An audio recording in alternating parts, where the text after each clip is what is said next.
Manjummel movies കാണാൻ വേണ്ടി വന്നതാട്ടോ.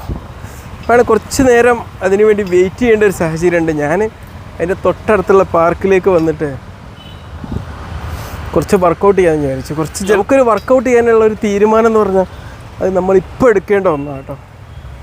നമ്മുടെ ജീവിതത്തിന് മരണം വരെ യാത്ര ചെയ്യാനുള്ളൊരു വാഹനമുണ്ട്. എന്താണെന്നറിയോ? അത് നമ്മുടെ ബോഡിയാണ്. ഈ വാഹനം എപ്പോഴും ഫിറ്റായി നിർത്താൻ നമുക്ക് പറ്റിയിട്ടില്ലെങ്കിൽ, നമ്മളെ വണ്ടിയും മറ്റേതൊക്കെ നമ്മൾ സർവീസ് ചെയ്യുന്നുണ്ട്, അതുപോലെ ഒരു സർവീസ് ചെയ്ത് നിർത്താൻ പറ്റിയിട്ടില്ലെങ്കിൽ നമ്മൾ നമ്മുടെ ജീവിതത്തോട് ചെയ്യുന്ന ഏറ്റവും വലിയൊരു ക്രൂരതയല്ലേ. ഈ വാഹനം ഒന്ന് മാറ്റിയിട്ട് മറ്റൊരു വാഹനത്തിൽ ഞാൻ എൻ്റെ ജീവിതം യാത്ര ഒന്ന് നടത്തിക്കോട്ടെ എന്ന് വിചാരിച്ചാലോ, അതങ്ങോട്ട് നടക്കാനും പോകുന്നില്ല. ഈ വാഹനത്തിൽ തന്നെ ചലിച്ചേ പറ്റുള്ളൂ. അപ്പോൾ ഈ വാഹനത്തിൻ്റെ സർവീസ് മുടക്കാതെ ഇതിൻ്റെ ആരോഗ്യം ഏറ്റവും ഇമ്പോർട്ടൻ്റ് ആണ്